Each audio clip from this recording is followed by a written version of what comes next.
The following is a broadcast presentation of Central Ohio Sports Network. Welcome to the Josh Franke Coaches Show. Live from Time and Change in Westerville. Here's your host, Brent Ford.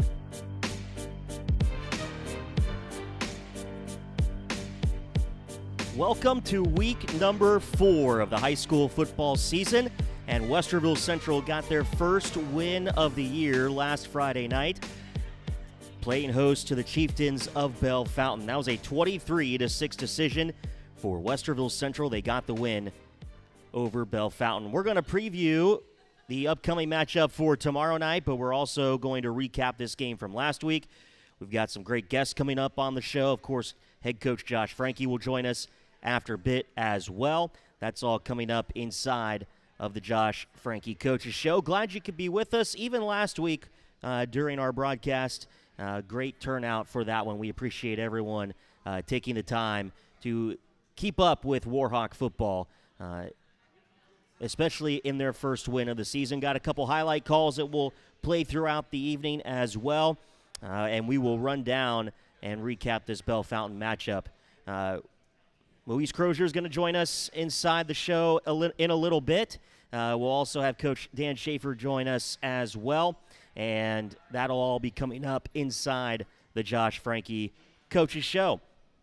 Coach Franke's going to discuss with us Minky's mailbox as well. We've got questions from Wes Minky coming up inside of our segment with Coach Franke later on in the show, and those are always good questions. Wes Minky always brings up some of the best ones to discuss, and Coach always has really good answers then to make sure that we get through that entire segment. So let's recap that first win of the season for Westerville Central, as the Warhawks are now 1-2 overall. 23-6 decision in this one. It started off with Westerville Central winning the toss, and they decided to receive. Then they went down the field, and about halfway through that first quarter, they were able to get some points on the board, and those are the first points of the entire season. A 38-yard field goal is up 3-0 Westerville Central. Took a while then after that for any team to get any momentum moving. Belle Fountain's first drive went 8 plays and resulted in a punt at the Westerville Central 49-yard line. Westerville Central, with their second possession, led us into the second quarter, but ultimately a punt as well for the Warhawks. Belle Fountain in their second possession went 3 and out. Westerville Central 3 and out. Belle Fountain 3 and out. And so halfway through that second quarter, at the 7:14 mark, is where we get to see Westerville Central put together an 11-play drive. They started that at their own 19-yard line, and they were able to drain quite a bit of clock in this drive, and they were able to get into the end zone for the first time in 2025, and it was on the legs of Kevin King Foku. Miller tosses it back to Kevin King. Foku finds blockers to the 5, barrels his way to the end zone. Touchdown, Westerville Central. That was the first touchdown of the year for Kevin King Foku and for the Westerville Central Warhawks. They were able to get up on the board. They missed the extra point, so 9-0 at that point. Belle Fountain goes on a bit of a drive. They go for 9 plays, but ultimately end up in a punt as well. Westerville Central gets the football back in the final 13 seconds. That takes us into the half. Belle Fountain starts with the football in that third quarter. They go on a nice little 6-play drive. They start at their own 20, get up to about the 37-yard line. Once again, that turns into a punt. Westerville Central with their first possession in the second half at the 10:27 mark. They start at their own 32-yard line. Gets down to about the 8:41 mark at their own 39, and unfortunately that falls into a Kevin King Foku fumble and recovered by Belle Fountain. And then with that, Belle Fountain will turn the football over on downs. Westerville Central gets it at the 44-yard line, and they take it into the end zone for the second touchdown of the evening by Kevin King Foku. Miller under center on 2nd and 1 at the 3. Kevin King Foku up the middle. Did he cross the goal line? Yes, touchdown, Westerville Central. Kevin King Foku with his second rushing touchdown of the night.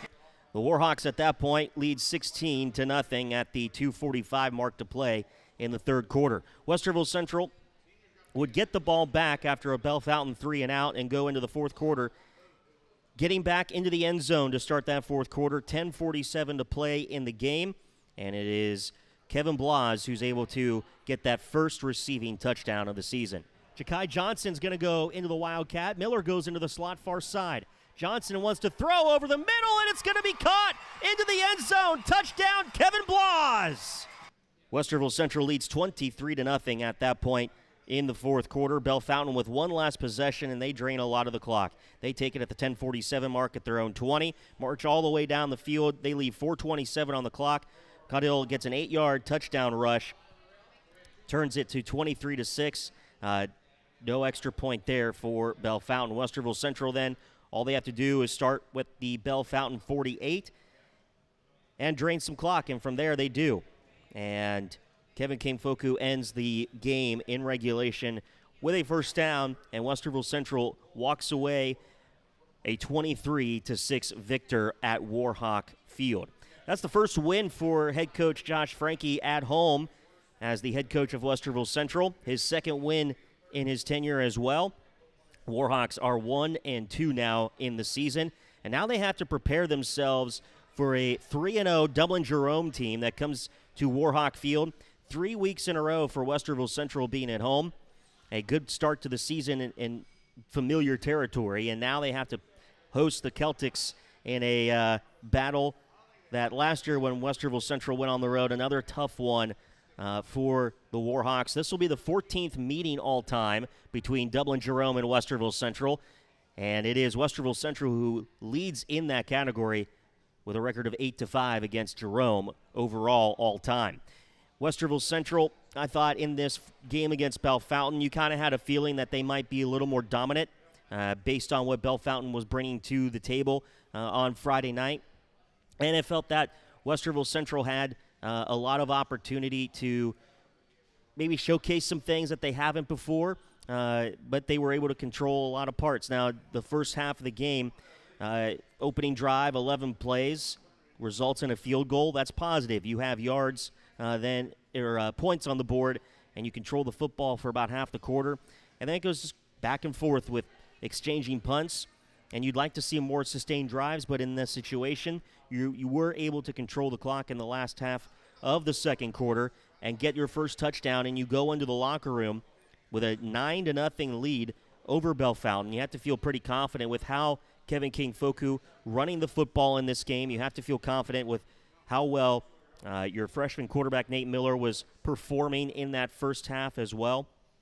You would have liked maybe more sustained drives in a couple of those possessions, but overall, Westerville Central looked pretty good in that first half. And the second half, they were able to sustain even more drives and obviously get into the end zone a couple more times, minus that fumble that happened midway through that third quarter.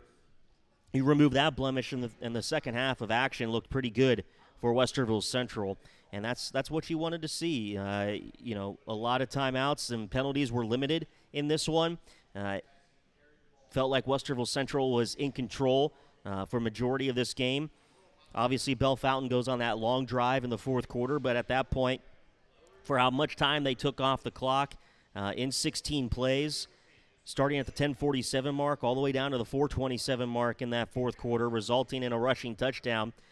Not much time left at that point, and Bell Fountain was hoping for some kind of mistake by Westerville Central, and that wasn't going to happen in the final 4.5 minutes. And Westerville Central was able to walk away victorious. We heard Wes Minke talk with Coach Franke and Kevin King-Foku in the postgame as well, and just how ecstatic they were going up against a good opponent in Bell Fountain, but also coming away with the win and being able to get that first home win for Coach Franke as well in his second year at the helm of the Westerville Central Warhawks. Overall, you have to commend how things went. Our player of the game in the moment on Friday night was Kevin King-Foku. We'll get the stars of the game from Coach Franke a little bit on. There's offensive, defensive, special teams. He'll give us who those stars of the game were last week. And we'll backtrack a few weeks as well and see if we can't get some of those in there, too, from week 1 and 2. But through 3 weeks of play, you have seen consistent growth out of Westerville Central. It's been nice to see how well the Warhawks have been able to get better in several areas, and they've shown improvement across the board. It's gonna be really tested coming up on Friday night, tomorrow night, when they play host to Dublin Jerome, and they've had quite the start to the season as well. Dublin Jerome in Week 1 took on Westerville South. They got the win 23-13. They beat Reynoldsburg 45-0, and then they took down in-town rival Dublin Kaufman 24-7. Mark Crabtree is the head coach of Dublin Jerome. That's a familiar name in Central Ohio football. Westerville Central, obviously, the first 2 weeks dropping to the in-town rivals of North and South, 24-0, 24-0, and then Westerville Central with the win over their Division III opponent, 23-6. And when you look at some of the standings of the playoff picture through 3 weeks of play, Westerville Central sitting in the computer rankings right at 12. They're in that 12th spot. The top 12 teams following Week 10 qualified for the playoffs. If the playoffs started right now, Westerville Central would be that 12th position, and they would be taking on Olentangy Orange, who's holding number 1 in Division I, Region 3. So something to keep your eye on. You can look at those unofficial computer rankings through Joe Idle. Great resource. We always make sure to get him the final score as well in a lot of these matchups. He updates these numbers quite frequently, and we like to see that where Westerville Central might be landing in the playoff picture, and you can start to look at where they might fall here in the first few weeks. And if you look at Week 4, if the playoffs started right now, again, Westerville Central would just get in with that last spot. Everyone else is tied for 13th below them. That's Grove City, Groveport, Delaware, Olentangy Berlin, Olentangy Liberty, Reynoldsburg, and Thomas Worthington. Olentangy Liberty, state champions last year. They lose some of their core, and unfortunately they're having to battle as well. They're 0-3 to start the year. Grove City, I should say that's Central Crossing, begging your pardon. I'm looking at the wrong column on the screen. Central Crossing is 0-3. Grove City is 2-1 in the season right now. So, keep an eye on that playoff picture. Joe Idle's website is a great outlet for that, joeidle.com, to get more of that info. Coming up inside the Josh Franke Coaches Show, we'll talk with Coach Dan Schaefer. Maurice Crozier will join us a little bit later on as well, and then we'll have Westerville Central head coach Josh Franke join us inside the show a little bit later on. We're live from Time and Change here in Westerville. Once again, great hosts for the Josh Franke Coaches Show. We'll have more as we continue on Central Ohio Sports Network.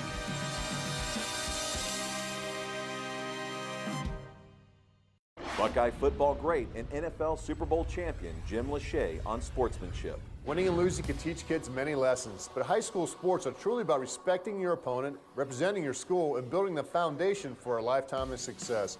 High school sports create memories that last a lifetime.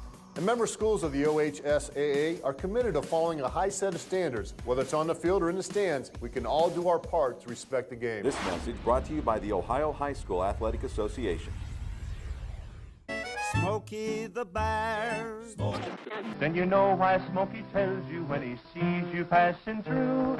Remember, please be careful, it's the least that you can do. What you desire, don't play with matches, don't play with fire. After 80 years of learning his wildfire prevention tips, Smokey Bear lives within us all. Learn more at SmokeyBear.com, and remember, only you can prevent wildfires. Brought to you by the USDA Forest Service, your state forester, and the Ad Council. Hear that? That's the sound of your life. Perfectly imperfect. Beating in rhythm to the world you've created. But every time you drive after drinking, the music gets drowned out. Your life sounds pretty great. Don't let a buzz ruin it. Buzz driving is drunk driving. Don't drive buzzed. A message from NHTSA and the Ad Council. Connect with Central Ohio Sports Network on Twitter and Instagram at COSN Audio, and like us on Facebook at facebook.com/Central Ohio Sports Network. COSN social media will have score updates, pictures from the game, audio clips, interviews, and more. Follow and like today. Central Ohio Sports Network. Sports coverage by the fans.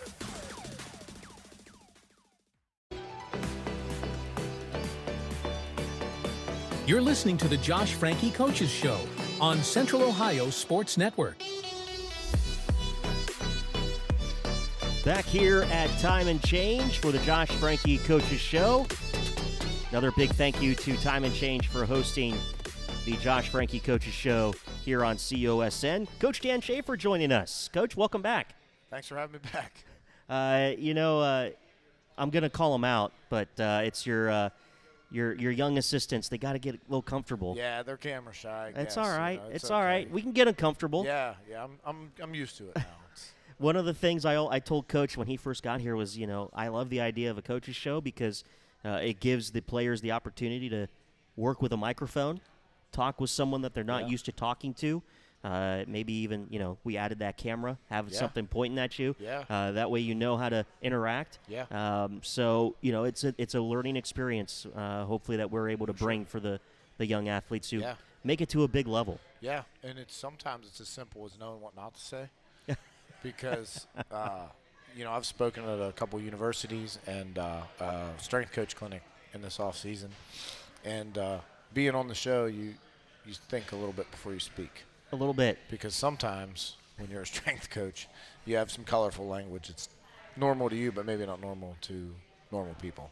So it helps you with that. Just trying to get your weight room hyped up, right? Yeah, that's all. Sometimes you got to get them excited. Well, without giving away too many expletives, what kind of hype do you kind of create inside the weight room on those days? With these morning lifts, and I got to give Coach Staten credit for this because it was his idea. Because the coaches, we always lifted together in the mornings, and we knew we were going to bring the varsity guys in the mornings in the summertime. And we came in one morning, we were kind of particularly just a little bit tired. Yeah. And Coach Staten says, "Go tell Sledge good morning." And now Sledge he's the kind of the old school 70s style bird logo we have, and he's our back weight room wall is about 60 feet, and it says Warhawk Tough the whole way down with a big graphic of Sledge. So we would say good morning, Sledge, every morning. And then I said, man, that's such a great idea. That's like a great culture thing. Yeah. So now when they come in, they do dyno in the hallway, and we just whistles, and we got to be loud because they're tired. And then when they come in, it's just I'm blowing a whistle, and we're, hey, tell Sledge good morning, tell Sledge good morning, and it's a cool thing now. And then when they leave, they have to tell Sledge goodbye. And it's just a nice little, that's that culture thing, right? It's kind of like you start it one day almost being silly, and now it's 5 years from now, those kids won't even know when it started, but that's just what we do. Right. And that's how you build a program. So it's that's how we start. For those at home that don't know Sledge, what's the background story of that? Okay, so Sledge, when we got here, Coach Franke obviously took the job and wasn't living here. And the graphic designer we used for all of our things at Toronto, he did some really cool stuff, a lot of like 90s vibe stuff, that's our thing. So he just came up with this like a bunch of logos, and I guess between Coach Franke and some of the booster board, they picked the ones they liked. And they didn't pick the old school bird. Like, they made this logo. It was super cool. It kind of reminiscent of the Miami Hurricanes logo from the Jimmy Johnson days, with the corncob pipe. We don't have that. No, but, of course not. And I was like, man, that thing's super cool. Like, they don't want it. And I was like, well, I'm taking it for the weight room then. Like, that's going to be my thing. Yeah. So we have this logo. It has no name. And probably sometime in the early spring, someone says, well, that bird's so cool. What's its name? I said, I don't know. It doesn't have a name. And then I just took a second and I said, his name's Sledge, like a sledgehammer, because that's the mentality, right? That's who we want to be. We want to, which I think we've shown this season. Like, that's got to be, that's what we want to be. Yeah. That sledgehammer type team where win, lose or draw, you're going to be there for a game, and you're going to feel it Saturday morning. You're going to be an ice bath just like us. So that's where the name came from. It was very off the cuff, and now we have, it's a whole thing. Like my boost, we have our own web store, and like we just released some designs, and one specifically for the ladies. It says Daughter of Sledge. And then, everything has Sledge on it. We have hats that say Sledge. So, but it's really just something that kind of, the name came off the cuff, and the logo just came because, thankfully for me, Football Boosters didn't want it, so now it's mine. That's all yours. Yeah, it's mine. That's a great claim. Yeah, I'll take it. And some of our other sports are using too. I saw the swim team had a Sledge on one of their shirts, and lacrosse too. So it's cool. It's taken off. I hope everybody wants to use it. That's pretty cool. But just everyone remember where it started. I grabbed the Hawks logo from the Boosters Yeah, that's a good one. That's the a other good day. one. Yeah. That one, it took a little time. That had to grow on me, but I do like it now. I think it looks, begrudgingly, I admit, it looked good on the white helmets. I wanted Sledge on the white helmets, but Oh, that'd be kind of cool. that's what I thought. But begrudgingly, I will say it's a good looking helmet. You know, if you share Sledge with us, we'll put it up on our COSN. Yeah, no problem. I have graphics. a high quality graphic I can send right over to you. Oh, we'll feature that. Yeah, with or without the barbell. I have both. We'll probably go without. Yeah, that makes sense. Yeah. That makes sense. That way it's more for everybody. Yeah. I'll send it right over to you. That's great. Yeah, that's a great story. You know, there's always those. I remember Wes was walking around. He goes, Why are the coaches wearing Sledge across their hat? And I said, I don't know, actually. Yeah, I have no idea. Well, now he knows. Now we know. Yeah. Well, I'm sure he's watching right now. Wes rewatches the show tomorrow. Okay. And that's his prep for tomorrow night's game. Well, he'll know tomorrow. And he'll know tomorrow. So I'll grab him on the sideline tomorrow, and I'll even give him the website where he can get the hat. Perfect. So I think he would be up for that. Yeah. They're it's pretty cool. Is there a rope hat? Yeah, there's rope hat. And actually we don't get anything from those. There's a website. It's called Code Word Hats, and you can go on and customize anything. They started out. They're a cool company. They donate a good portion of their proceeds to charities and things. They started out doing area codes. So, like if you bought a 614 hat, they might donate whatever proceeds to a Columbus charity. So that's how they started. Now they've, so it's pretty cool. They donate some money, So I don't mind giving them a little plug and go spend money with them if you want a Sledge hat. Well, there's a couple stores. There's the Warhawk Athletics team shop. I think you got your little team shop. So there's all kinds of ways to get some Warhawk swag out there. Plenty of ways to spend a few bucks and get the gear out there. What's on the menu for you tonight over at the table? I saw Coach Franke ordered some potato skins, and I was like, man, those look good. So I ordered those. But when my wife gets here, I got a burger. Last time was excellent, but Jesse Mark had wings too, and they looked good. So I've got the menu right here, and I went with the buffalo chicken mac and cheese tonight. That looks good too. Right? Maybe I'll do that. It was pretty good. Yeah. It was pretty good. Maybe that's where I'll go. Now, every time I come in, I'm going to get something different. Yeah, which you can, because there's plenty of stuff here. There's all kinds of good stuff. I'll tell you, that burger I had last time was really, really good. Which one was that? I got the Archie. 2 strips of thick-cut bacon, 2 slices of American cheese, 2 onion rings, lettuce, tomato, pickle, onion. It was good. That sounds good. It was good. It sounds like my heart's exploding. Yeah, bit. My heart rate went up. I had the meat sweats on the way home, but it's the cost of doing business sometimes, of course, right? Yeah. Coach, when you're on the sidelines this year, what's different between last year and this year for those at home? So, the first 2 games, last time we talked, it was before week 1, a lot of high hopes and positivity. And, week 1 didn't go the way we planned, and I don't think I'm giving any secrets away. We played terribly. We coached terribly, and I don't think Coach Franke would hide from that. We didn't have an identity. When you have 16 new starters, it doesn't matter how your scrimmages went. That's not real football. That's not in front of that crowd we had. Yeah. And, we got exposed in some areas. But I think that, sure, there was a lot of sadness. And, that was a huge letdown in a lot of ways. But last year's team, they just shut down. Yeah. And even through the course of that game, when it was pretty obvious we weren't going to win, and you were there. North did everything they could to put us on a running clock in that second half. I mean, they were throwing it to the bitter end, and I was super proud of the fact that we scratched and we clawed and we didn't give them anything. We knew it wasn't going our way. We knew we weren't playing well, but we never quit. Right. So I think that's a huge thing. So then after the South game, I felt like if I sent somebody the film of that game and took the scoring plays out, it looks like we won 28-7, right? So sometimes a win looks like a loss, right? Mm-hmm. So then the message is, and they just embrace it, and it's like this group is continually looking to improve. And last year that wasn't the case. I think the mental fortitude, which I did talk about last time, is far different.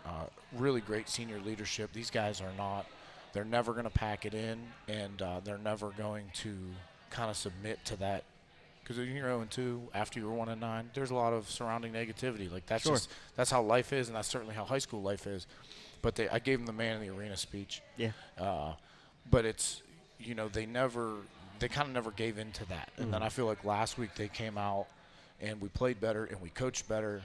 but mentally we continue to improve. Like, that sideline is never negative. And last year, that's a whole different show. So really, you're seeing the mental changes now turn into physical changes. I don't think that it's any secret we play really, really physical football, beginning to end. And that's where it starts. And now I think we're going to continue to get better mentally, obviously physically, and we're going to get better at the game of football. 16 new starters. Now they're becoming more experienced. So I think week 7, 8, 9, you're going to see a really, really dangerous football team. We're staying healthy, which that's my report card for myself, right? I'm going to have the trainers run a week 3 injury report so I can kind of see what we look like, where I did well, where I didn't do well, where I need to do better. But really, I think that, all in all, what you're seeing is a program really start to take off. And, like we were talking about off air, like this is like, I always like to put a college, we're Vanderbilt in the SEC right now. Okay. Good comparison. We're trying to build a program in a really, really hard conference. And sometimes you don't see that until you knock off Alabama. Yeah. Right? Like they did last year. So I think that's where we're headed. And the players are in for it. I mean, they're super engaged, super positive, still very coachable. So really, that's the biggest change, is just in that mindset and attitude of these guys. They're not, and that's why I told them after week 2, I said, we are not the same old Warhawks, and you don't let anyone tell you that. Yeah. Because we're not. And they're going to see it eventually. They're going to see it on the field, and thankfully last week we did a nice job of that. But the mental changes have been really incredible. A lot of positivity. Coach Dan Schaefer, thanks for joining us. Hey, thanks for having me. I'm sure I'll be back soon. You might be. You might be. When we come back, Maurice Crozier is going to join us inside the Josh Franke Coaches Show right here from Time and Change on Central Ohio Sports Network.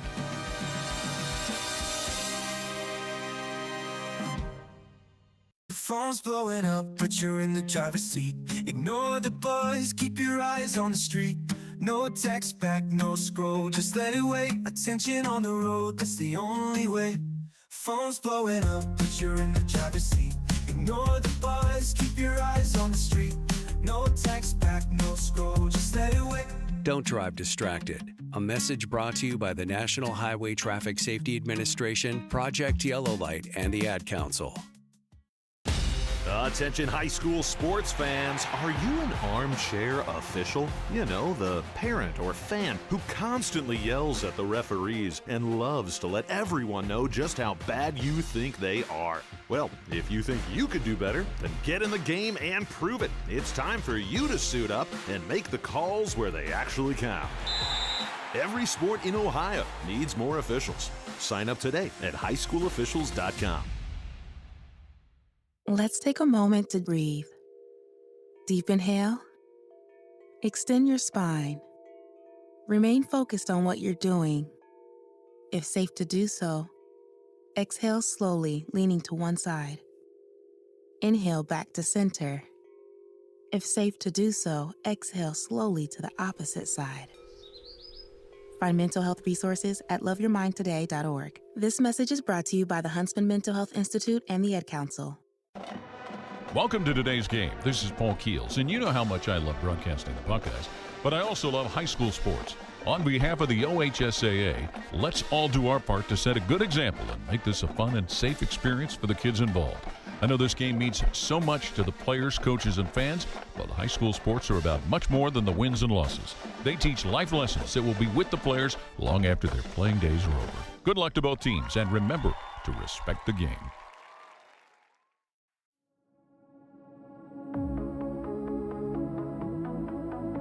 You're listening to the Josh Franke Coaches Show on Central Ohio Sports Network. Back here at Time and Change for the Josh Franke Coaches Show. Brent Ford back here with you. Maurice Crozier joining us inside the show. Thanks for taking the time with us. Thanks for having me. That's one of the nice things about the show is we get to feature some of the athletes throughout the year. And, well, you're in week 4. That's right. And you get to join us. So when Coach said, hey, I want you to be on the show today, what went through your mind? I mean, a little nerve-wracking, but, I like talking to people, and I would love to take this opportunity. Yeah, I tell people, Coach Schaefer and I were just talking about it earlier. And I tell you guys all the time, like, this is a great introduction. If you make it to the next level, you're going to get used to a microphone, someone that you don't know talking, asking questions. Absolutely. And, a camera sitting right there. So you never know, and it gives you a little experience. Yeah, it does. And what's the first couple weeks been like here for Maurice Crozier? First couple weeks for me is my mindset is always wanting to get stronger. Literally everything I do. First game, it was good luck for me because I realized how strong those kids are, and then I had to adapt to that. And then second game, it got a little better. The team got a little better too because we finally understood that, hey, we got to step up our A game and play together. And I think that's what's helping us right now, and that's what led us to get that game win last Friday. So. For those at home that don't know who Maurice Crozier is, what year and what position do you play? I play defensive end, a little bit of running back, graduating class of 2027. I like to eat a lot, I guess. What's your go-to snack? Go-to snack? I think a snack for me is like Chipotle. Like I don't eat like little food. I eat like a big meal. That's called my snack. That's your metabolism works a lot faster than mine does. Yeah, for right now. For right now. Yes. Enjoy it while you can. I am. A snack for me is maybe a little string cheese. And then I'm filled. Really? Well, yeah. Or it's maybe 5 of those because I don't feel like cooking. I feel like that too. Well, when you're making your Chipotle, what are you getting? Burrito or are you getting a bowl? Well, to start off, I get a double wrap burrito. Okay. Extra chicken, extra rice. To the point where they can't fold the burrito. That's how you know I'm doing well right now. And so after that, I'm just wishing like I don't get hungry, but like I get hungry after that too. You can ask all my friends. So like, holy cow, what are you eating? It's whatever though. He's eating again. Yes.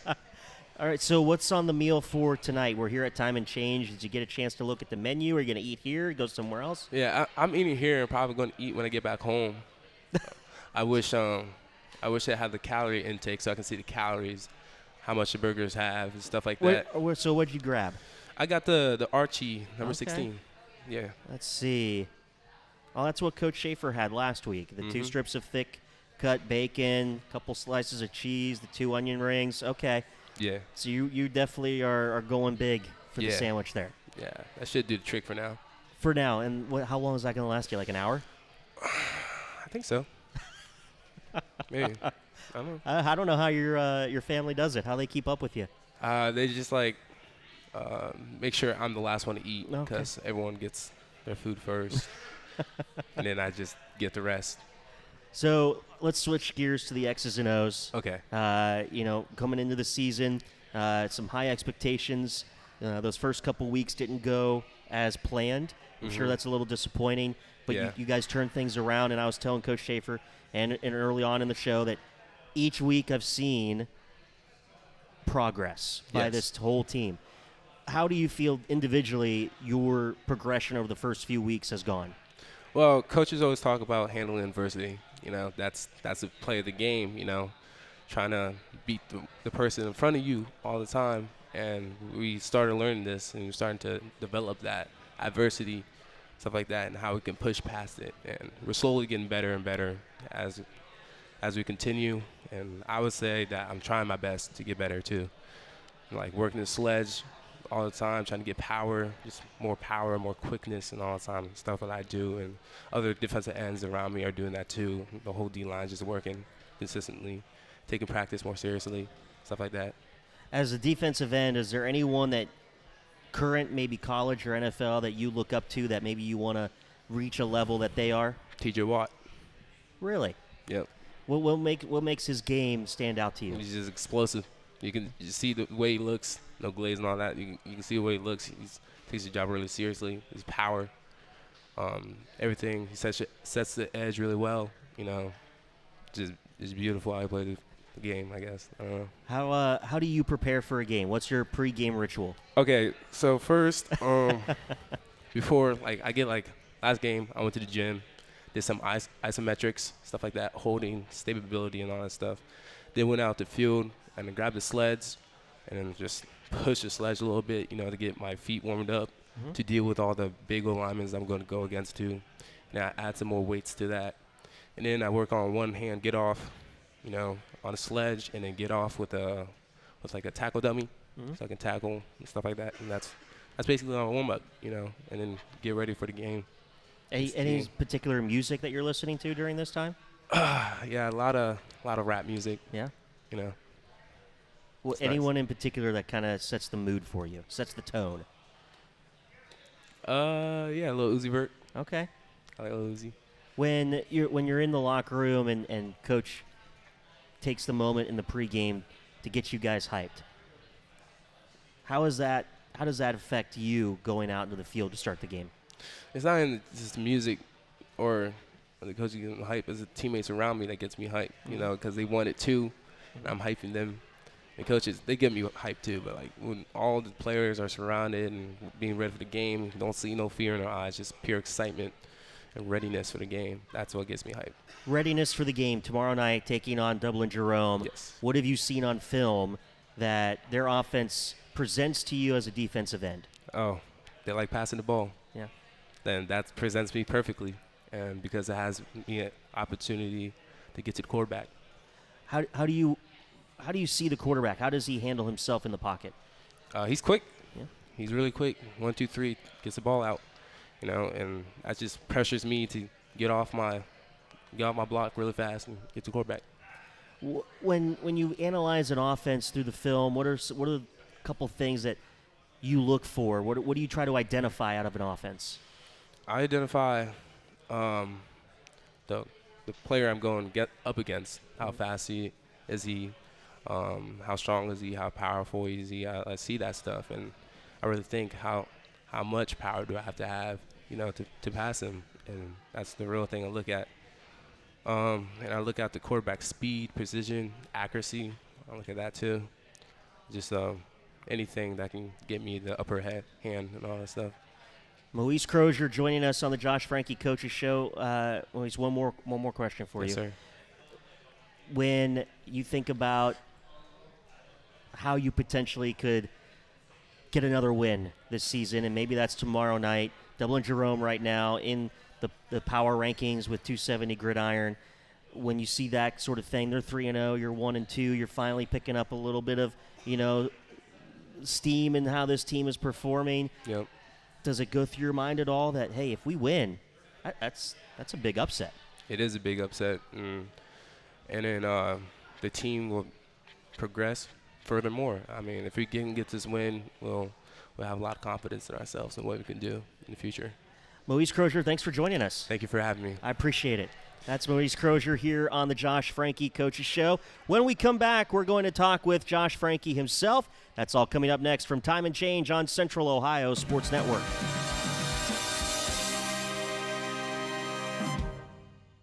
Hi, I'm Beanie Wells.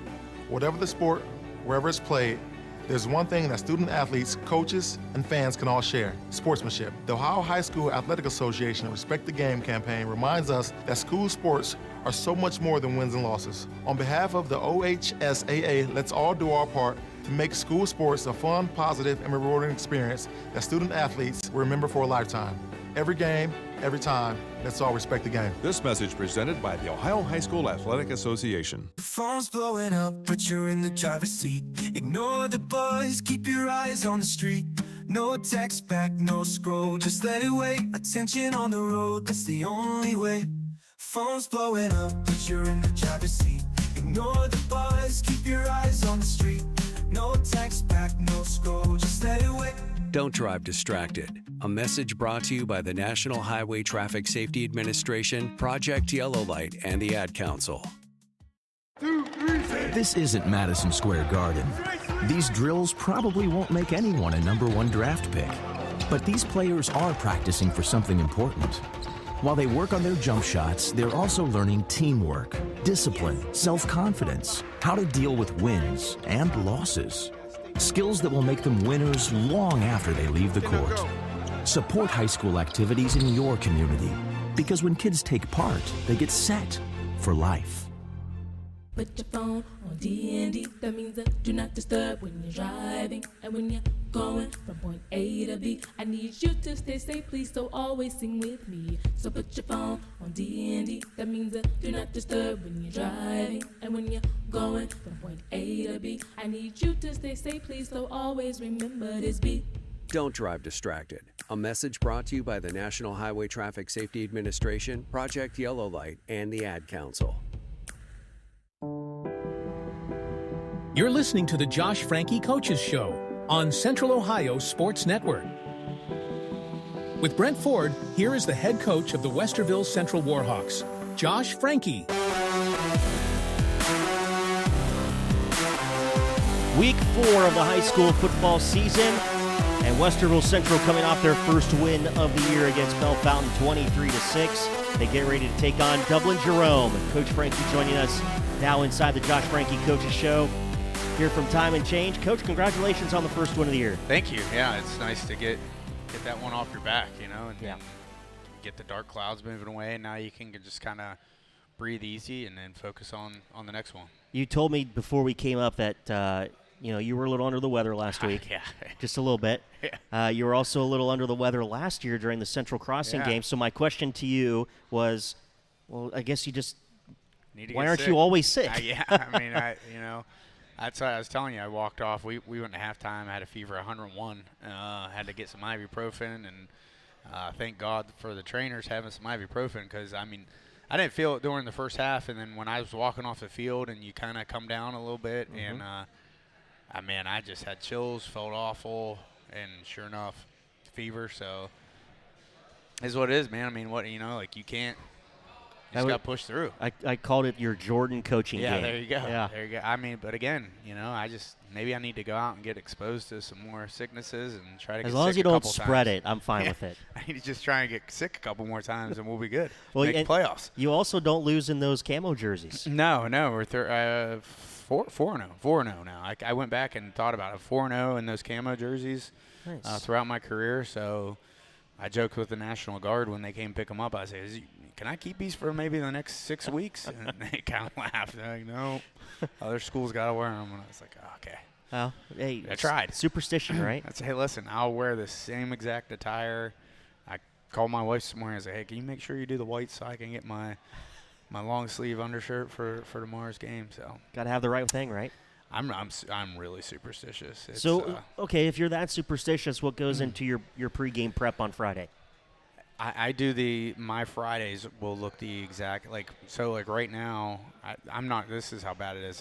Today I was thinking, I'm like, well, so I've asked the reflex is usually why I have like a lollipop in during the game. Like when I get nervous, my throat muscles kind of close up a little bit, and I gag a little bit, and I need something just to kind of release that. But that's why I usually have the sucker. So if the intensity of the game usually dictates whether there's a sucker in my mouth or not. But last week I had cough drops, and and I was thinking today, I'm like, well, you've pretty much gotten rid of this cough, but I think you just got to go with cough drops tomorrow, and so I think that's what I'm going to go with. And I'll wear the same thing. I will go through the same morning routine.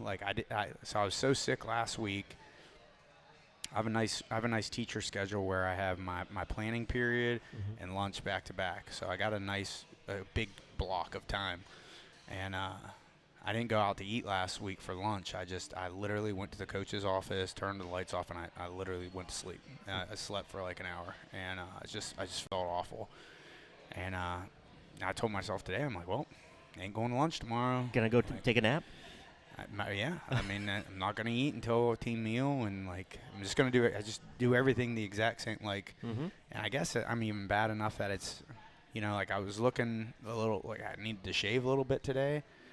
And I woke up this morning, I was like, well, I didn't shave last Friday, so I either got to shave today or I'm just not shaving. So we shaved this morning, but I mean, that's how bad it is. It's bad. You think about what worked last week, and then you repeat it. Yeah, and I think, I don't know. I doubt I know I'm not the only coach that's like that. I know there's a lot of coaches that are like that. You just try to give yourself any type of so coaches make fun of me, but I used to I used to like white sage smudge the locker rooms at Toronto, because like when you do a white sage smudge, like the smoke rids the negative energy from the room. Supposedly, it's like a Native American thing. Okay. And I can't do it here because the smoke detectors will go off. Okay. And so I didn't do it at all last year, and it really bothered me. I haven't been able to do it this year at all, and it's really been bothering me. And I'm like, it's just we gotta get rid of this negative energy, like, you know. So my wife thinks I'm crazy, by the way, but I went and bought a white sage smudge spray. It's like a mist spray. Okay. And I went Wednesday last week. No, none of my coaches knew. None of the players knew. The players still don't know. They're probably listening to this. I have no idea.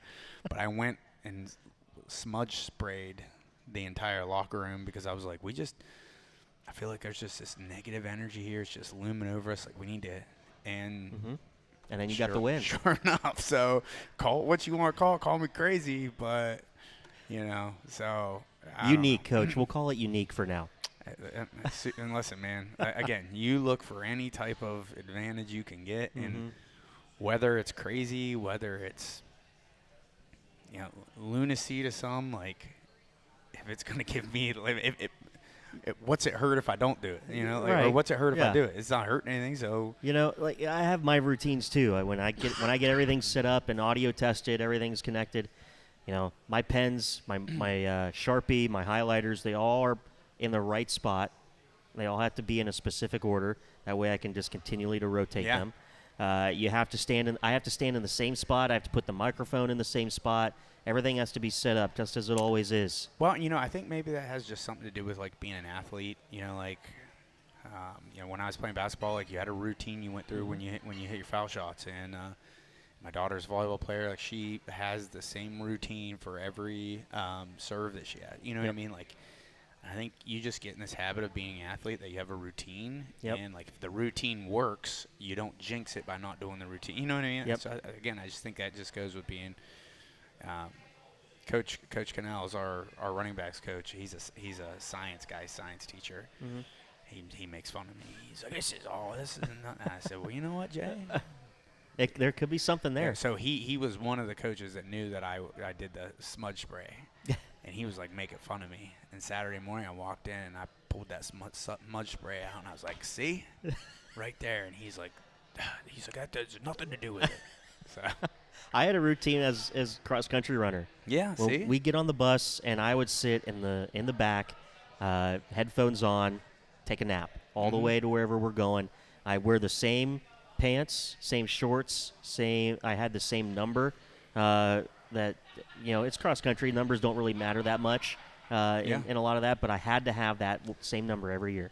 I'm a big energy guy. Like, I know I'm a firm believer that there's positive and there's negative energies around us, and I feel like there's just certain things you can do to attract positive energy to yourself, and I'm a firm believer in that, and, you know, I think – and I don't think it has anything to do with religion or anything like that. I just think that there's a lot of things that we don't understand about the world that we live in.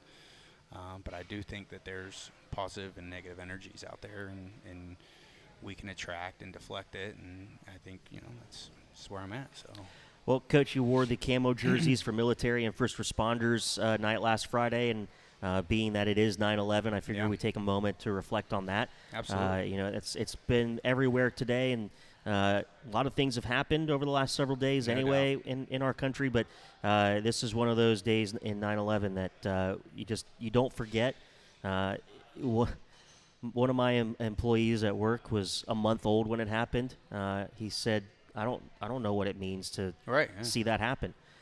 So it's interesting I've come to an age where I've lived history, and now there are people that just read about it. Listen, try being a teacher, and like these kids are like, oh, I was born in 2011. And you're like, you know, I have no idea. So, no, I definitely, you know what I compare it to is, you know, growing up, my mom always told the story about when, you know, she remembers or hearing about, or it might have been my grandma was hearing, like she would always tell about how John F. Kennedy got shot. And I think that's kind of very similar, is like they were in that situation and remembering that and what that was like. So. Yeah, I remember walking into class 9/11 in 2001 at Blendon Middle School, and it being on the television. I was in high school, man. Yeah. Yeah, Mrs. Loftus's class. They ended up sending us home that day because there's a nuclear power plant facility just north of Toronto, in probably 30 minutes. And there was some speculation that maybe they would start aiming at nuclear power plants, and so they ended up sending us home. But I remember being in Mrs. Loftus's class, and two things I remember about Mrs. Loftus's class, that, and I was weird because I was just thinking about this the other day. She made us memorize the rhyme of the Ancient Mariner. Water, water everywhere, but not a drop to drink. You know, I just remember I could quote most of it, I feel like, but it's two Mrs. Loftus stories. That's all I remember from her class. Yeah, I don't remember what class it was. I feel like it was math or something like that because I remember dreading going into class that day. And usually when I dread a class, it's because it's math related. Nice. I'm right there with you. But I walk in and then it was. They turned the TV on? Silent. I remember watching TV was on. TV was on, watching it. Yeah. And then I remember going home that night and the TV stayed on. Yeah, that's all probably the night. most I've ever watched the news in my entire life. Not a big news person. I think there's just so much negative stuff in the news. And that sounds awful because I'm a history teacher, but I just feel like, again, nothing positive is ever in the news that can give you hope or. I just feel like every time you watch the news, you just walk away just feeling negative. So I don't watch the news, but I do remember watching that all day, and it's crazy. Yeah, it was a dark time. No doubt. And you know what? I hate to say it, I like the most about that time. It wasn't. That sounds awful, but I think the best memory from all of that, or the best outcome from all of that, was. I think that's the only time in my life for probably a couple months, that I felt like every American was just on the same page. Yeah. Like we were all together. There was no division. There was no point fingers or everyone was on the same team. And I liked that. I thought that was nice, you know. And history teacher, Thomas Jefferson said the downfall of our country will be political factions. And, he was also quoted as saying, if I had to choose from going to heaven or having political factions in my country, I guess I'm going to hell. And so I just think that's just, coming from a guy like Thomas Jefferson, a super wise person, more intelligent than I could ever wish to be, if that's how he felt about, party affiliation in the United States, I just think it just really hurts our country. And that was the first time where didn't matter what your party affiliation was, we came together, banded together as a country, and I thought that was just, I remember being, again, freshman in high school, I remember being like this, you felt proud to be an American in this country, and, I wish we could get back to that. Well, your team represented the team and togetherness last Friday night, taking on Bell Fountain. Winning that game 23-6, it started off with the field goal on your first possession, and you get 3 points on the board. And it was one of those moments in the beginning of the game where I said the first points of the year. Yeah. For your team. And we were down at the 5-6 yard line and get the long snap over the head. Yeah. And you just kind of get these thoughts in your head of like, oh, here we go, just killing ourselves again. And Nate scrambles and he gets down, and I know we're in that field goal range, and I'm thinking to myself, like, we have to get some points. Like, if we can just get some points, like, it's going to change the momentum of everything. Yeah. And I think, like, just even those 3 points was just such a weight off of everyone's shoulder of like, okay, we're on the board, we have the lead. You can breathe a little bit. Yeah, like let's go. And I think that was huge, to get that field goal and get some points on the board just to make it happen. Yeah. So, and then I think you start to see things open up a little bit. Yeah, you went back and forth between these two teams. A lot of punts in that. There's only two possessions really that were long for your team in that first quarter. One possession for Bell Fountain in the quarter, but it went punt for a while there until your team was able to sustain another 11 play drive and get into the end zone. Kevin King-Foku with that 14-yard touchdown rush. You missed the extra point, but it's 9-0 at that point. So, listen, I'll claim that. That was a fake. Called a fake there. It looked good all week. I think Kajai Johnson got held. He was supposed to release on a corner round. I think he got held a little bit, but it was just an opportunity of like, hey, instead of being up 10, we can go up 11 and go. Now you're 2 scores ahead. Kind of catch them off guard a little bit. I had a lot of confidence in the way our defense was playing. I thought they were playing really lights out. So, it's a calculated risk. It just didn't work out for us. So. Then you go into the locker room. You're up 9-0, and you come back out in that third quarter. Kevin King-Foku with the fumble in your first drive of the third quarter. Yeah, so we had to make some adjustments this week. So we have some code words where we can go hurry up. Mm-hmm. And depending on what the code words are, we're either running a play or we're going to hard snap you. Sometimes we're trying to go as fast as possible. So when we're trying to, that was an occasion where we were trying to go as fast as possible, and Nate just sped through the language, the verbiage that he needs to use there, and snapped the ball before everyone else kind of really knew what was going on. Mm-hmm. Some people had heard, some people were still processing it, I guess you could say, and so whenever that happens, it's almost like it looks like it's a false start. Mm-hmm. So then you have some kids that are like, is it a false start? Is it the play go? Yeah, so they just caught us in one of those. The defense was usually responding on movement of the ball, so ball gets snapped. Some of our line didn't get the call, and we're still in their stance, and they get through and hit Kevin before we can really grip the ball and carriage the ball, and it's unfortunate it happens, but I think we made some corrections this week to the verbiage of what we're doing to kind of make sure that does, because it happened like 2 or 3 times. Yeah, and we just need to make sure that Nate is pronunciating and kind of slowing down the words. Like, we still want to go fast, but we want to make sure the line knows what's going on. You hear it and process it. Yep. After that, Bell Fountain had to turn the ball over on downs. Kevin King-Foku, though, earns it back. He gets into the end zone with a 3-yard touchdown rush right after that. Yep. You guys go up 16-0 at that point. That had to be a nice kind of, hey, we messed up. Now we're back in the end zone. Well, yeah, and I think when you go up, you're up then by 2 touchdowns, and that's assuming they get both their extra points on the 2-point conversions. Now you're in a situation where you're getting mid to late third quarter, and it's kind of like you smell blood in the water. You can start to get aggressive. Mm-hmm. You got the lead. You can be aggressive, be a more aggressive play caller, and you kind of got your foot on their throat. So let's go. And you did just that. You got the ball back with about 28 seconds to go in the third. You finish off the drive in the fourth quarter. Johnson to Kevin Blas into the end zone, first passing touchdown of the year, 23-0 at that point. What went into that play call? Nobody knew. Nobody knew that was the call except me and the 11 guys on the field. I didn't say it over the headset. Really? The play looked like crap all week. We didn't complete it not one time, all week. Really? And,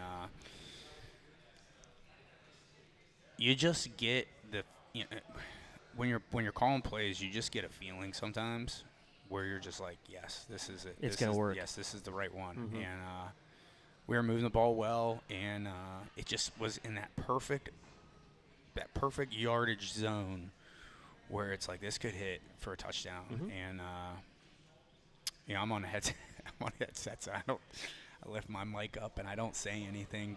I just call the play in, and I think it was Coach Hegman's up in the box. He's like, "What do we got here? What's the play call?"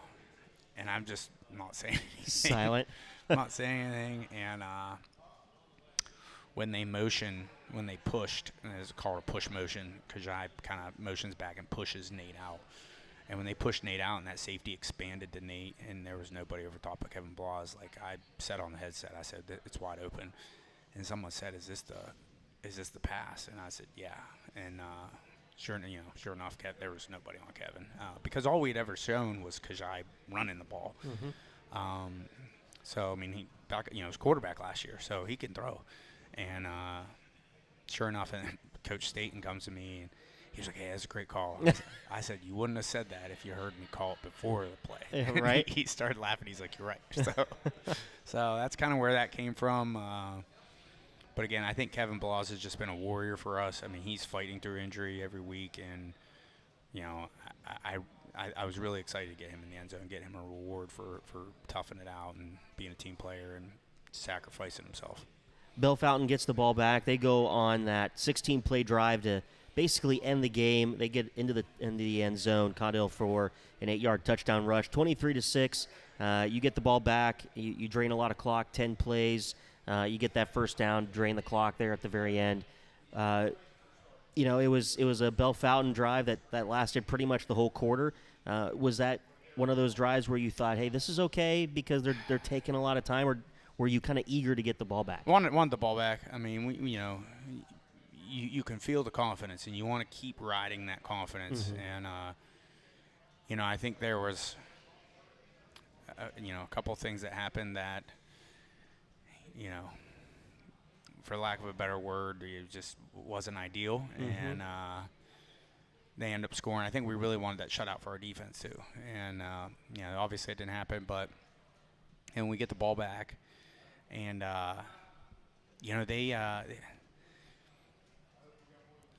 there's like a common courtesy in coaching, and it's kind of like when you know you're beat, you just kind of run your base stuff. Again, if you're an offense, you're just going to run the ball. You know what I mean? If you're a defense, like you're just going to run your base stuff and just succeed. And they just kept blitzing. They were sending. We're trying to run the ball, and they're just sending everybody. And they weren't tapping out, and I probably would have done the same thing because I'm competitive too. But they weren't tapping out, and it was like, well, if this is what they're going to do, then let's run some play action and throw the ball. Yeah. And obviously, I had 2 touchdown passes called back, but I think the other side of that too is it gave us the ability to get Nate some confidence. See the ball caught by some of his guys, and have them make plays, and regardless of what the result of those passes were, like just to see guys open and catching the ball like that, it's going to resonate with him and set him up for more success down the road. Selfishly, I had some great calls there. I know. Well, listen, let's talk about what hurt the most was Greg Woods.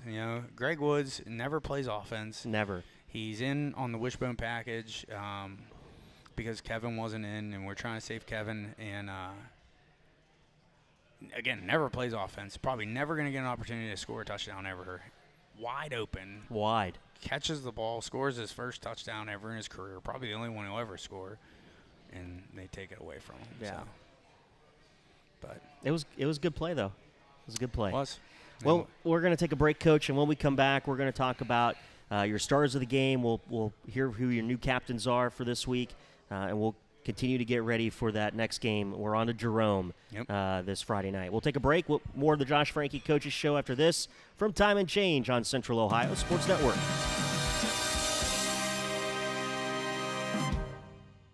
Check the back seat. Check the back seat. All right, come here. Check the back seat. Gets in your head, right? Good. Because every year, dozens of children are forgotten in the backseat of a car by a parent or caregiver. All never thought it could happen to them. But with changes in routines, distractions, or a sleeping child, it can happen to anyone. Parked cars get hot, fast, and can be deadly. So get it in your head. Check the back seat. A message from NHTSA and the Ad Council. The year was 1907. The Cubs won the World Series and the Ford Model R hit the assembly line. While here in Ohio, school administrators came together to form the Ohio High School Athletic Association. One thing that hasn't changed since 1907 is the dedication of the OHSAA to education-based athletics in Ohio. School sports teach responsibility, sportsmanship, and life lessons that stay with students long after their playing days are over. The OHSAA seeks to prepare students not for the next level of sport, but for the next level of life. I'm a pretty great multitasker. I can wash dishes and do laundry. I can roller skate while walking my dog. I can even order lunch while doing my homework. But I can't use my phone while driving. A distracted driver is one of the leading causes of death in the United States. So when it comes to driving, please, don't be a multitasker.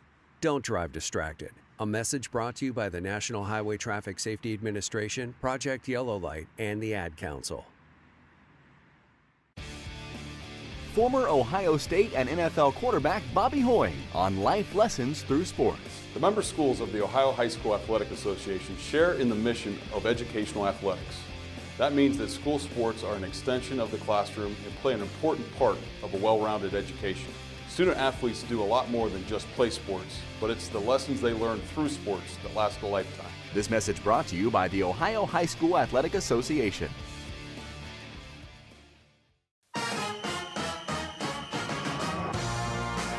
You're listening to the Josh Franke Coaches Show on Central Ohio Sports Network. Back with Westerville Central head football coach Josh Franke. Here is Brent Ford.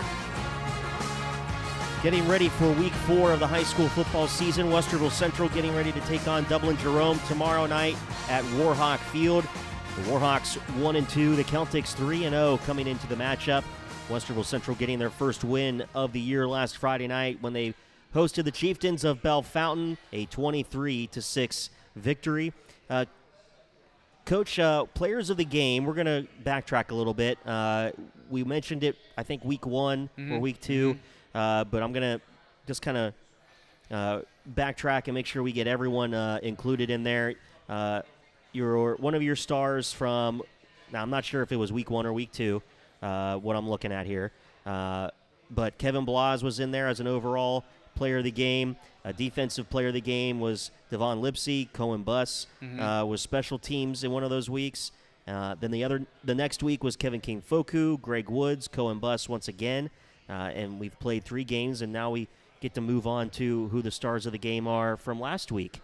Who'd you guys go with for those 3 stars? So I don't choose these. No. Nope. I don't choose player of the game.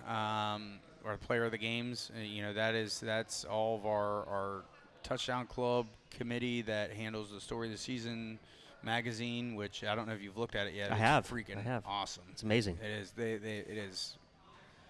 I mean, high quality coverage. I mean, when we signed up with the story of the season, they said, we want your players to feel like they're getting covered like the pros, and I think that's a pretty accurate statement. I think our kids are kind of spoiled with that, and if our fans haven't checked it out, they definitely need to. The Story of the Season magazine that drops every Friday morning is great. But I mean, if I were picking, I think special teams, you got to go Cohen Buss, gets first points of the year. I mean, that wasn't an easy field goal by any means. No. And listen, he's a tight end. He's not like he's a kid off the soccer team that came out to kick. He's a tight end. So, and Rylan Moran, I mean, he could even go for the special teams player. I mean, how many touchbacks has he hit? And a lot. Again, not a soccer player. He's a running back. It's out there kicking touchbacks. So credit to those guys. Defensively, I think you got to really hang your hat on. Devon Lipsey's our leading tackler. Mo Weiss now has 4.5 sacks on the season. He's just tearing it up, and Greg Woods isn't far behind him. So. One of those 3, obviously, they're playing great defensively for us. And offensively, I mean, I think you got to go with Kevin King. I mean, he's just 2 rushing touchdowns, 125 yards last week. Yeah, and I think he's going to start getting a lot more attention. Syracuse called me this morning to talk about Mo Weiss and Kevin King, so I think we're going to start seeing their recruitment start to pick up a little bit the more they continue to produce. So I think they're both Saturday players. So it's good because we were when Maurice Crozier was up here, we talked about getting comfortable with the microphone, talking to someone who you don't know, asking you questions, and then there's a camera sitting right there too. So experience is everything. So not only on the gridiron, but you're going to have experience here with us as well here on COSN. So. I would agree with all those picks. Those are definitely high quality picks. I mean, Omar is Omar. He had he's just an overall player. He had slammed that kid last week on that screen. It's quite the highlight. Yeah, and then we started getting him involved more in the run game last week, and you're starting to see some of the explosive runs he can pop off. And I think that's key. That's a key component to our offense because now you have to pay attention to him, and when we start slice motioning and doing all kinds of stuff with him in the backfield and motion, and your eyes go to him, and you can forget about Kevin King. So I think they kind of feed off each other and help each other. So going into week 4, you're taking on Dublin Jerome. Who's going to represent your team as captains this week? I know you guys always vote on it as coaches. Yeah. It's a pretty big honor, the way that you kind of address this each week, and it's a big representation of who stood out each and every single week during practice. So who's going to represent you? They're going Greg Woods. Greg's Greg. Yep. He's consistent. He shows up every week. He's a hard worker, God-fearing man, and just he's the type of kid that if your daughter came home and was like, hey, I have a boyfriend, it's Greg Woods, you're going to be like, okay. Yeah. You're not going to be mad about it. So Kevin Blas, man, I can't tell you how tough this kid is. Like, and again, I talked about it last week. Like, I just love tough kids. Like, it's just, I think it's in my blood. It's how I was raised. Like, and he just battles through pain and injury, and it's just for love of the game, man. You know what I mean? Like, senior year, doesn't want to miss. Like, gotta love it. Omar Bangor, I think he's kind of just your overall team leader. Like, he's the guy that you need to play. You're thinking he's gonna make it for you, and whether it's offense, defense, special teams, like, he's out there. And then it was close, but we're going. Fourth captain was Kevin King, and I think Kevin King's just he's cemented himself in as like.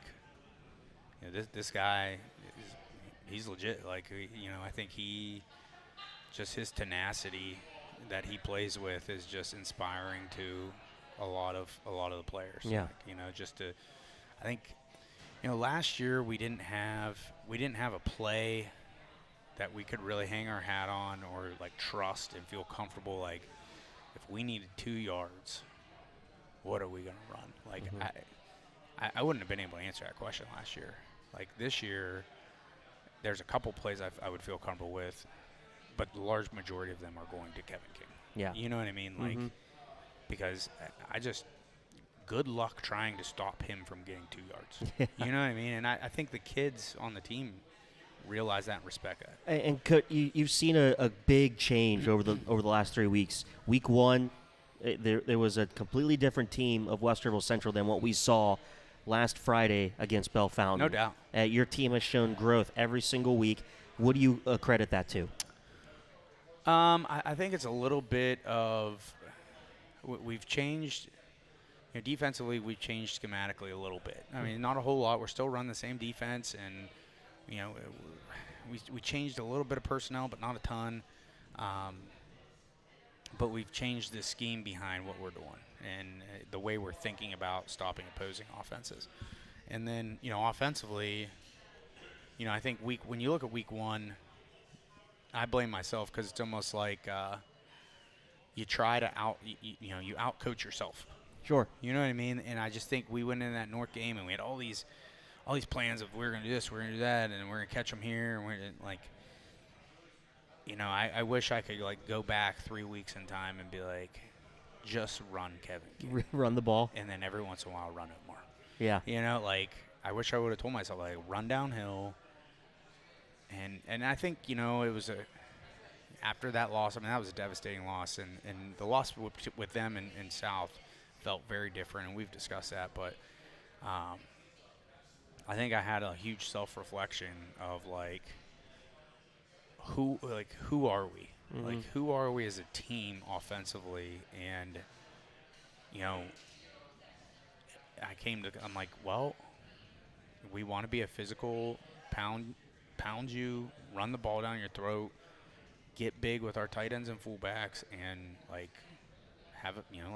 Let's have a fist fight inside the numbers. Yeah. And 3 yards and cloud of dust type mentality. And I think our South game plan got to that. Yeah.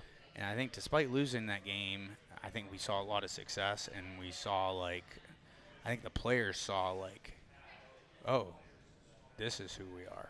And I think for the first time they kind of believed in that tough mentality, that sledgehammer mentality, that smash mentality of like, we're coming to smash mouth football. Like, it's 4 quarters of FU football. Like, that's what we're doing. And I think they bought into that after South. And then I think you saw that last week continue.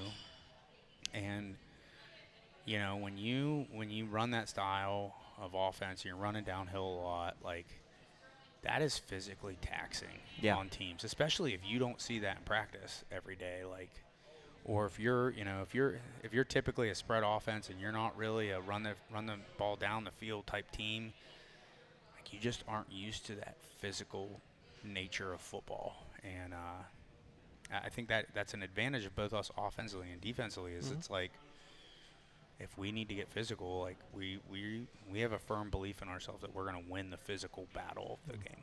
Yeah. We might not win the athletics stuff, but we're going to win be the physical. Yeah. We're going to win the physical battle. So. And, you know, the whole program of what Coach Schaefer has been doing for football and every other sport, it's working. You can see the growth.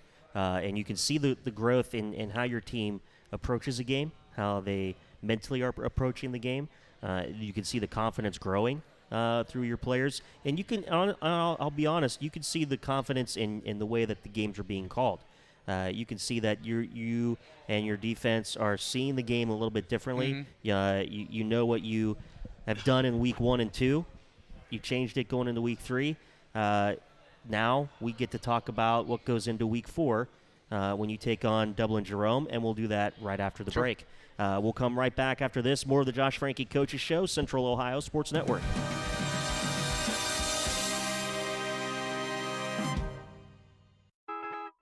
Cats are masters at using up their 9 lives, like chasing laser pointers into walls or jumping onto high shelves. But the one thing cats never do, text while driving. So be like a cat and protect your one and only life. Don't text and drive. Don't drive distracted. A message brought to you by the National Highway Traffic Safety Administration, Project Yellow Light, and the Ad Council. I loved playing high school sports. I loved the competition, the camaraderie, the bands, the crowds, all the pageantry, and I wanted to keep playing. But I graduated. No colleges called, and neither did the pros. So, to stay close to the game I loved, I decided to become a high school official. You know, a referee. When I played high school sports, I learned the importance of integrity, good sportsmanship, and respect for the rules. Now, as a high school official, I get to help model these same values to others. Maybe the colleges and the pros didn't call, but the kids in Ohio did. And now, I'm enjoying the competition, the camaraderie, the bands, the crowds, and all the pageantry of high school sports all over again. Interested in becoming a licensed high school official? Go to highschoolofficials.com to learn more and begin the application process. They are role models and educators. Their work requires a great deal of time and energy for very little pay. Who are these unsung heroes? Thanks, Coach. Thanks, Coach. The simple truth about education-based athletics in Ohio is this. Without a committed team of coaches and administrators, they just wouldn't be possible. School sports, they bring out the best in all of us. This message presented by the Ohio High School Athletic Association and the Ohio Interscholastic Athletic Administrators Association. You're listening to the Josh Franke Coaches Show on Central Ohio Sports Network. Back with Westerville Central head football coach Josh Franke. Here is Brent Ford.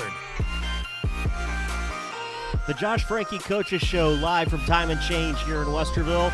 Brent Ford back with you, Coach Franke as well. And, well, Coach, they're in the power rankings. I saw for it. 270 Gridiron. I saw Dublin Jerome right in there. They're 3-0. You're 1-2.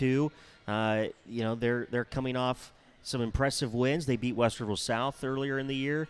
How would you, just as a quick overall program right now under Coach Crabtree over there at Dublin Jerome, how would you kind of do you agree that they're in a good spot with that power ranking, or do you think that they're deserving with what their schedule has been so far? Honestly, so they came to our 7-on-7 this summer, Mhm. and they won the 7-on-7.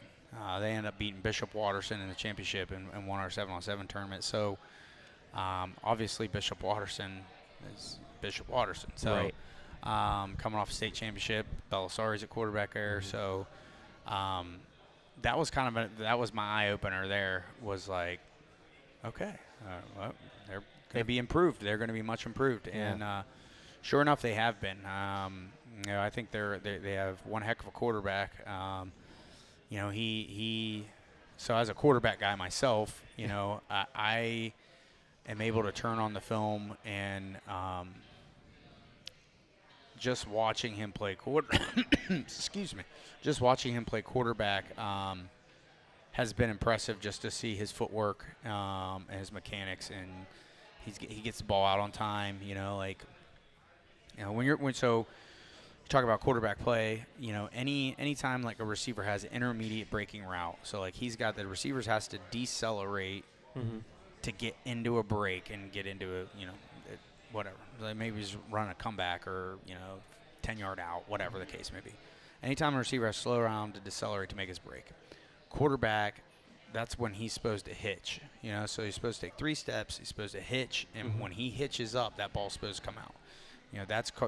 We talk about like an internal clock, and like that sounds really, really simple. A little more difficult than that, dude. It's nerve-wracking, impossible. Nerve-wracking is the wrong word. It's so frustrating because, again, it sounds something simple. Like, if this guy's going to run a 10-yard out, you're going to go 3 steps and you're hitch up in the pocket and you're going to throw the ball. That's when it needs. That's like your alarm that says it's time to throw the ball for this route. Mhm. And if you don't throw it on that first hitch, then you're supposed to hitch up and go to your next progression, reading the progression. He gets into that drop, hitches up, boom, ball's out. And to be able to see that, you're like, he's pretty good. We're going to dive into Minky's mailbox. Okay. One of our favorite segments. Keep it on the quarterback. After last week's game with more of a pocket passer in Rain St. Clair, how does the defense game plan change with a mobile dual-threat quarterback like Michael Wald? I wouldn't call him mobile. I wouldn't call him a dual threat guy. No? I mean, he can run. Yeah. He can run. But like Sinclair could run. Like, he's an athlete. He could run if he needed to run. This kid wants to throw the ball. There's no doubt about it. And I think they do have some design quarterback run at times. Like, I think he has the ability on some of their zone scheme that he can pull it and get outside if you're not careful. But he wants to throw the ball. And, I think from my perspective and knowing how quarterback recruiting goes, going into his senior year, he's kind of late to the game. And don't have a ton of offers. He's trying to put as much film out there as possible because a lot of quarterbacks in the class of 2026 are already committed. And, like quarterback recruiting is a year ahead. So I think he's just trying to get as much film as possible. Like, he wants to throw the ball, and he wants to make accurate throws and buy himself time, keeps his eyes downfield. So I don't think he necessarily wants to run. But I do agree that we're going to make sure we contain him because he is capable. But, and again, I think we did pretty well with South's quarterback. I mean, he was a lot more mobile than this kid is.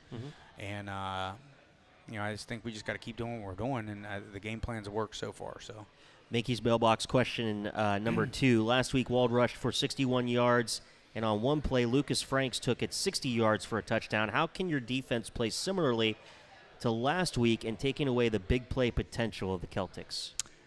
I just think we need to make sure that we're just playing the pure fundamentals. Miami, Florida number calling me. I wonder who that could be. Just, we got to play fundamental football. Everyone has a gap that they're responsible for. Everyone's got to play gaps down in their responsibility, and we got to make open field tackles. Yeah. When you get big plays, it's usually because someone did something wrong. Yeah. And I know that sounds really simple, but when somebody does not do their job, and they usually leave a void somewhere on the field for a big play to happen. Yeah. And then, if you're not able to, make an open field tackle, a 15-yard play turns into a 40-yard play. So we just need to be able to make sure that we pursue properly, and we're taking away any cutback lanes, and we're playing our responsibility. You know, everyone talks about, like, do your job. You know, like, every 11th guy on the field has a job that they're responsible for, a gap that they're responsible for. You can't try to do too much. Can't try to do somebody else's job and yours. Just do your job and trust the other 10 guys. Offensively, Kevin King-Foku, 25 carries, 125 yards, 2 TDs. However, the rushing attack that stuck out to Wes more than that was Omar Bangura, 6 carries, 81 yards, to go along with 4 receptions, 33 yards. How do you continue to find ways to get the ball in your premier playmakers' hands where they are the focus of a defense for this week? Sure. So, again, I think they feed off each other, right? Omar and Kevin, it's kind of like a thunder-lightning type combination. And I think that's what we needed. So you can't focus on just one of them. So our offense, if you've noticed, it has a lot of moving parts. I mean, there's a lot of motions, there's shifts, there's a lot of things you got to keep your eyes on. And a lot of times, especially in game, high school kids are not responsible enough or disciplined enough to do that. They kind of are like the, they like the bright, shiny things that move. And if we can move those guys and create some misdirection, I think that allows, we might not always trick you, but it's going to allow your linebackers to play slower.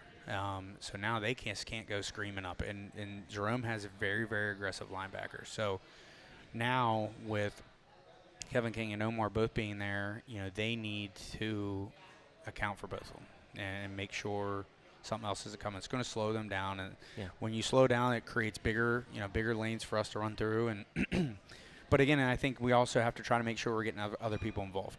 I think we had several people with receptions last week. Spread the ball around pretty good. Kevin Blas has our only touchdown. Like you would think like, oh, Omar should have one. We should have a touchdown reception, or Cam should have a touchdown, but it's Kevin. Yeah. So Bus, I think, has had several receptions. So it's like the more we can spread the ball around, you have to account for everybody. Yeah. And I think we're only scratching the surface of what we can do offensively. I think the more we start to involve everybody, the harder it is to predict what's coming. And then I think that's when you really start to become explosive. Switching gears, your young secondary has been something that has intrigued Wes all year, and someone who was all around the football last Friday night was Nick Krikke. 3 passes defended, and really 2 of those could have been interceptions. Can you speak to his development, but also his knack for always being around the ball? So Nick is this is his first year ever playing in the secondary. Never played safety before. Wow. He was a quarterback for the JV team last year. And when we shifted defenses, our safety needs to be someone who is rangy. Like, I had a guy down at Toronto who was the regional defensive player of the year, and he was 6'3", 180 pounds, just rangy athlete. And that's typically what we look for because we ask them to do a lot of different things. And we didn't have many guys on the team that fit that build. And they need to be athletic. They needed to be able to move. But the biggest reason we want that range is, like when you look at Nick's 6'3", probably 6'4", maybe, and he's got those long arms and he can move. So any deep passes, you're giving him an opportunity to close ground and get there. And again, now you have to throw over his long arms, or he can stick one of those long arms in there and bat something out of the way. So we moved him, and it hasn't been. Listen, think about that. I mean, this is his first year ever playing the position, so he's had some of his own growing pains. I think one of the best things that we have for Nick is that we have a couple guys that have kind of fought him for time. So practices have been competitive, and he can't just show up and walk through a practice every day when somebody's fighting for his job. So he's a kid that I think as he develops, and I think he needs to gain some weight. But as he gains weight and he gets another year in the weight room this offseason, I think he could be a kid that could go play college safety. I mean, he's got the tools. He's got the frame. We just got to continue to build upon it. And he is physical, man. He'll come up and hit you. So he's a kid I'm really excited about to see his growth and what he continues to develop into. And I think the Nick Creaky you're going to see week 10 is going to be very different from the Nick Creaky you saw week 1. Your team's defensive line has come alive the last 2 weeks, and it's been led by Greg Woods, Mohamed Bangura. Both of them seemingly were living in the backfield last game, so how do you see them continue to improve on their previous efforts? They're just so they do. That's what they do. Like, that's what they do. You throw Mo East in there with them, and we got the young freshman Jalen Spraggins and Sahi Kibi and Noah Mitchell-Brown. We got some guys that we're able to rotate in. I think that helps, as you can pull guys off, get them a breather for a series, and then you throw somebody else on it. Like, nobody rotates their offensive line. So the offensive line's exhausted. Here comes this, fresh body, fresh legs. Like, you're like, what the heck, man? Like, I've already played 20 plays. I'm tired. Like, here's this guy hasn't played a single snap yet. And then you get the different. Every one of those defensive players has different moves that they like, or that they're better than at this move than this guy is, and they have different tools in the tool belt, or their speed's different, or some are power, some are speed. Like, so as an offensive lineman, you get used to just blocking the same guy, and then all of a sudden here comes this other guy, and he's a completely different player, and now you're trying to adjust to his style of play, and then by the time you get adjusted to him, look. Now you know what I mean? So it's the back and forth is it's difficult for an offensive lineman. It really is. When you're analyzing Jerome, we've talked about the quarterback play. When you look at how their running game comes into this matchup and their passing game, what stands out as something that you have to really tell your defense to focus on out of the run game? Let's start there. Run game, they're primarily inside zone, outside zone.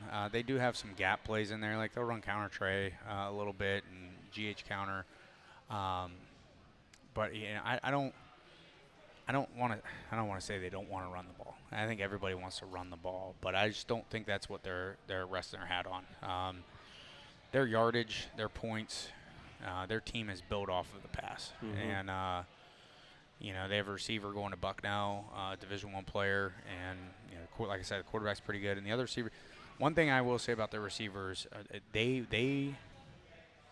there's not a lot of times that they're running wide open and catching passes. Like, they are great at making catches in traffic. Like the contested catch, they're really good at contested catches. And and again, the quarterback is very like Brett Favre, like, man, like he's gonna sling it in there, and he trusts his receivers, like he trusts his guys, and we gotta make sure we know where number 80 is all time. That's his guy. That's his blanket that he wants to go to when he needs to secure a first down or wants to take a deep shot or something like that. And it's not that he won't go to other guys, but like that's his guy. That's the guy.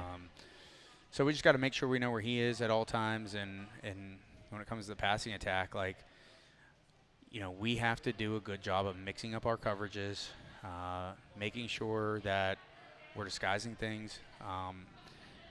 We got to try to make this quarterback slow down his thought processes and his ability to make quick decisions. And if we can get him to second guess himself and allow time for our pass rush to get home, that's ideally what we want to do. This team hasn't allowed a lot of points this year. No. They've shut out Reynoldsburg 45-0. They allowed 7 points against Dublin Kaufman, 13 against Westerville South. So defensively, they're pretty strong. It looks like from that just score line. How do you prepare your offensive line to protect and give time to your quarterback? And you're going to run the ball most likely a good fair amount, but how do you give him the comfortability and the time to make some of these throws? Well, I think, we need to run the ball. We need to run the ball. Their defense is built. They run a 3-4 defense, and they're primarily in a quarter shell, but they'll roll their safety down and get to a cover 3 every once in a while. And I think we expect them to be in more of that cover 3 because we run a lot of 12 personnel packages where we have tight ends and fullbacks in the game, and they want to get that extra box defender. So we kind of anticipating seeing that. But like like they have not. I don't think from watching the film they've seen a team like our team, like the just the physical downhill running team that we are. I don't think they've seen a team like that before. So I'm really interested to see what kind of adjustments they make, and obviously that makes us make adjustments on the fly. But running attack's quarterback's best friend. And then when we do, we need to give him some quick throws, some confidence throws early, make sure that he's in a position where he's feeling good. And again, he sees that ball goes in the receiver's hands and gets some yards. I think we did a good job of that early last week, and it kind of built up the confidence in him. And I think he's going to get better each week. Oh, yeah. You know what I mean? As he gets used to being out there and the game kind of slows down a little bit, and he's only going to get better. But then we need to manufacture our shots. And but what I mean by manufacture our shots is, like, we just can't run 5 receivers vertical down the field and just say, hey, you just throw it to whoever's open. Like, we can't do that. No. By manufacturing shots, what I mean is, like, we have to design plays where we have receivers and routes, but based off the coverage predictions that we think they're going to be in, Nate knows this is the guy I'm looking for here. Like, this is the guy that 90% accuracy is probably going to be the guy that's open I'm throwing to. So when we design the game plan and we call this game, we need to call it based off of the design that this is the coverage we're predicting against this formation. Here's what we think we're going to get here. And we're going to have this receiver run this to occupy this guy. This receiver's going to run this to occupy this guy, and it's going to allow this receiver to be the one that's wide open. And I think, we've done a good job at talking with Nate about what that looks like, where he's looking each play.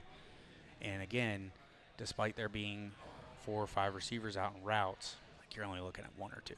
You know what I mean? And for a young guy, like, that's what we got to be. Yeah. Like, we have to minimize his thinking because he's already going through a lot of stuff already. Pass protection pickups, audibles, hurry-up calls, like, all of that stuff. And, we're asking him to make split-second decisions while people are literally trying to take his head off. Yeah. So that's a lot to ask a young guy. And he's getting better every week, though.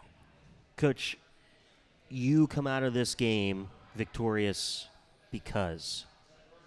I think we run for 200 yards, no turnovers, and we have a turnover or 2 against them. I think that's where we got to be. Yeah, you most football games are determined by who gets a couple big plays, who wins turnover battle, and try to be mistake free. We did not win the turnover battle last week. No, that's true. Trust me, I tell our defense every week now, I said that we've gone 3 weeks of football and we do not have a turnover yet. And it's like really irritating me. So we're trying to change that. My secondary coach, Coach Wallace, has heard quite often this week that we do not have an interception. I think for whatever reason, it didn't happen against South, but when my teams in the past have hit that 200-yard rushing mark, we usually win the football game. So I think that's like a key number that we're trying to get to, like 200 yards rushing. How do you get to that number? It's got to be a culmination of Kevin King, of Omar, of Rylan Moran, of some design QB runs that we've been getting Nate involved in. It's just got to be a culmination of a little bit of everything. Yeah. Kajai Johnson, getting him involved a little bit more. But it's just collective 200. Like last week, between Omar and Kevin, we hit that. You know what I mean? So we just got to get to that 200 number. We got to take care of the football. We cannot give them extra opportunities, and then we have to take the ball away from them because even if we don't score, we've eaten the clock and we've prevented them an opportunity to score. So to be honest with you, I think we're going to be in a tight ball game. I think it's going to be a hard-fought game. It's probably going to come down to the 4 quarters, what I'm thinking. And we gotta persevere. We're at home, right? So, I think we got the monkey off our back. First home game win in a long time, right? Long time. I think it was September. They beat Was it Grove City? No, so it would have been October. They beat Grove City in 2023. Now you're gonna make me look it up. It's Grove City 2023. Yeah. And it's been 2 years, man. So almost 3. Yeah. So now we got that one out of the way, and now we can move on, and hopefully the white sage smudge, man, this has got us going in the right direction. So yeah, everything's been clicking for you. It has, yeah. So like I said, these weeks feel good, but to be honest with you, there's not much difference from winning and losing. You don't do anything different in practice. You don't game plan anything different. You don't. The only difference is how people treat you. Does that make sense? Yep. Outside of that, there's no difference. Like it's not like I'm gonna tell you right now, we had the worst week of practice we had maybe since I've been here last week. It was a miserable week of practice. Like they got yelled at Thursday. It was bad. Really? And so it's not like we practiced amazing last week and that was why we won. Like it wasn't like, oh, this game plan is just phenomenal. Like we just found a way to win and grit alone. But there's no difference between winning and losing. It's just the way people treat you. That's really it.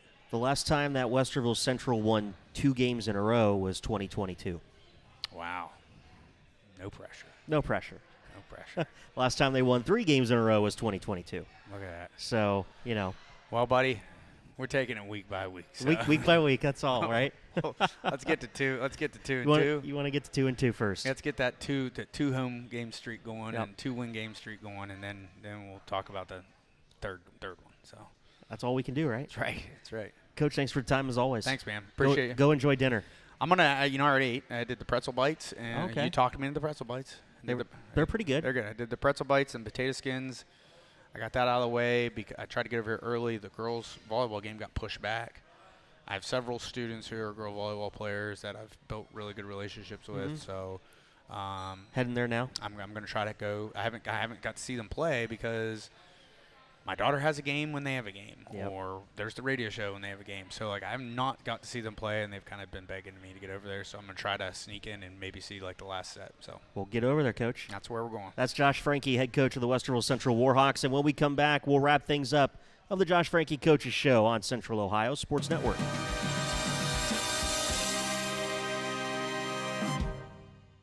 Put your phone on D&D, that means do not disturb when you're driving. And when you're going from point A to B, I need you to stay safe, please, so always sing with me. So put your phone on D&D, that means do not disturb when you're driving. And when you're going from point A to B, I need you to stay safe, please, so always remember this beat.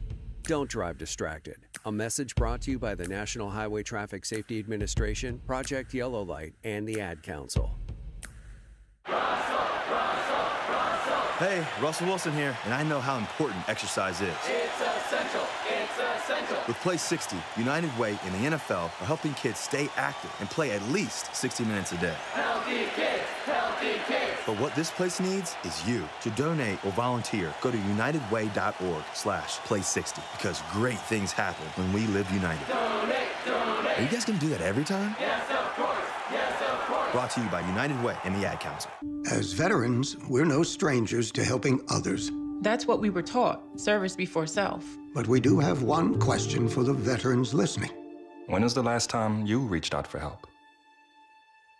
If you or someone you know needs resources, whether it's for stress, finances, employment, or mental health, don't wait. Reach out. Find more information at va.gov/reach. That's va.gov/reach. Brought to you by the United States Department of Veterans Affairs and the Ad Council. I perform for our high school choir director, who taught me to breathe from the diaphragm and sing from the heart. Speech, debate, theater, music. The performing arts teach valuable life lessons that typically aren't taught in the classroom. They help high school students learn leadership skills that prepare them to enjoy more satisfying, productive lives. Hey, I've got a question for you. Who will you perform for? This message presented by the Ohio High School Athletic Association and the high school in your community. You're listening to the Josh Franke Coaches Show on Central Ohio Sports Network. The Josh Franke Coaches Show, live from Time and Change here in Westerville. Brent Ford back with you, wrapping things up as we prepare for Week 4. Westerville Central playing host to the Celtics of Dublin Jerome tomorrow night. Our pregame coverage will start at 6:30, kickoff at 7. Myself and Wes Minke will have all the coverage with you tomorrow night. Wes Minke will be on the sidelines, always providing that great insight for us. And we'll be sure that Coach Schaefer talks with Wes about learning about sledge in the pregame as well. We want to thank everyone for joining us. Coach Schaefer, Moise Crozier for joining us, Coach Franke as well. Wes Minke will join us tomorrow night. Again, our pregame coverage, 6:30 p.m., kickoff at 7. We'll have that all for you right here on Central Ohio Sports Network. Big thanks to Time and Change, as always, for hosting. A great host for us here in Westerville for our show, and we really appreciate that. Appreciate everyone at home watching and listening as well. Let's see. I had one more note, and I don't remember it. I think I wrote it down. If not, that's all right. I'll talk about it then tomorrow night. 6:30 pregame, 7 o'clock kickoff. We'll have it for you here on your home of the Warhawks, Central Ohio Sports Network. This has been the Josh Franke Coaches Show, a broadcast presentation of Central Ohio Sports Network. This presentation may not be rebroadcast without approval from Central Ohio Sports Network. To advertise or sponsor with COSN, email centralohiosportsnetwork@gmail.com. This is the home of the Westerville Central Warhawks, Central Ohio Sports Network.